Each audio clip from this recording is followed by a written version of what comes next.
Interesting enough, I have one here that, look, this leaf is not dead, doesn't have any disease, and look, it still wants to come up. But I'm just gonna cut it down. I'm so sorry. We just cut our last cucumber the other day, and it was so big. This garden has done so well. I could not have been like more pleased with what this cucumber plant did, but it's time to go. Look, some of the leaves are still very much yellow. See, not yellow, green. That's why I still have some cucumbers trying to like come out. See up here? But I just have to let it go because most of it, you see, it's withered.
The white onions that I planted this year, they did really good. This is like the last bit that we have left because we ate all of the other ones that we planted. So what I'm gonna do is I'm going to plant 2 buckets of the onions so that we have enough for the rest of the season. And from what I've read, they'll do good in the fall weather. And honestly, it's still pretty warm here, so I'm just gonna plant 2 buckets. I only did 1 before because I wanted to see how they would do because it was my first time planting them. But this time around, I'm going to do 2 buckets. And really, I'm just like really adding additional nutrients, additional soil to soil that I already was using. Because I just don't want to waste the soil, since like that cabbage really didn't grow in here. Nothing happened, it was just leaves. Because I need to next year actually plant the cabbage in the ground. So that's my lesson learned for this season with cabbage. It has to be planted in the ground. I don't know what I thought I was doing. I was dead serious, but it's okay. Everything's trial and error. We make mistakes to grow and learn. So I'm going to use this soil, add some fresh soil to it, and put some of the onion seeds in both of these buckets so that we can get a good harvest of the onions. I planted a lot of new things. If you haven't watched like my older videos, I encourage you to go back. We'll try to link a few in this week's description. But I really expanded my garden. So I've been growing a wide range of new things that I haven't done before. Like, it was my first time trying carrots, and I'm so excited because they're really growing. First time growing varieties of potatoes. We were able to get some red potatoes, but I need to do a better job of, I actually need to get grow buckets. I need to get grow buckets so that I can, potato grow bags, so we can just open it from the side and pull the potatoes out. But we're okay with, like, I'm okay with digging in the dirt and pulling the potatoes out. But it was my first time trying that. I've always grown potatoes. This is the first year my spinach and kale haven't done well, but I think it's this container, so I'm gonna try it in buckets and see what happens, because you see what's going on with the Swiss chard. The Swiss chard is showing out, which I'm happy about. So it's just about like just trying different things, see what works, and also ensuring that we are actively eating the things we grow, and we are. With the cucumbers, I was making pickles, I was making, I eat salad almost every day, so they didn't go to waste. I gave them away to my peers, co-workers, so we're definitely making use of what we are planting. All right, so let me get to sowing these onions.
Okay, so let me give you a final wrap up of what I accomplished today.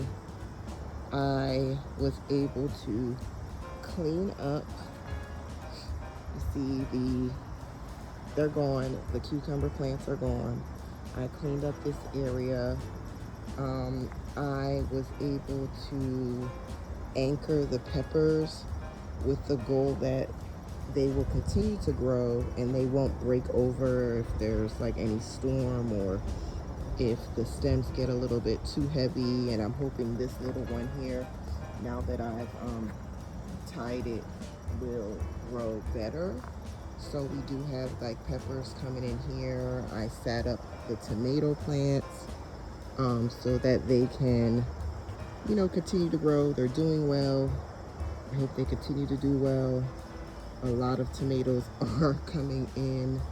As it gets colder, I'm gonna start to harvest them a little bit sooner, and then just sitting them on my windowsill in the kitchen so that they can, you know, turn red and, you know, ripe. So, but right now we're good. It's still warm. I planted more green beans. I cleaned up these buckets. I took out like cabbage leaves for cabbage that did not grow. And I cleaned up these buckets and I planted some green beans. I also did some harvesting of Swiss chard. And what else did I do? I planted more microgreens. We harvested some sage.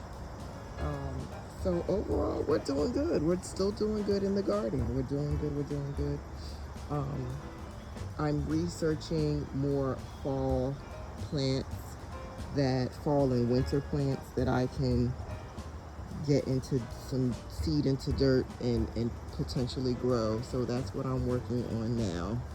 But overall, I am very happy. I'll have some peppers to harvest really soon, as long as the animals and everything just stays away from them. What I do need to do is come in and clean the soil. Not clean the soil. I need to come in and add some nutrients to this soil. All right, so that's that.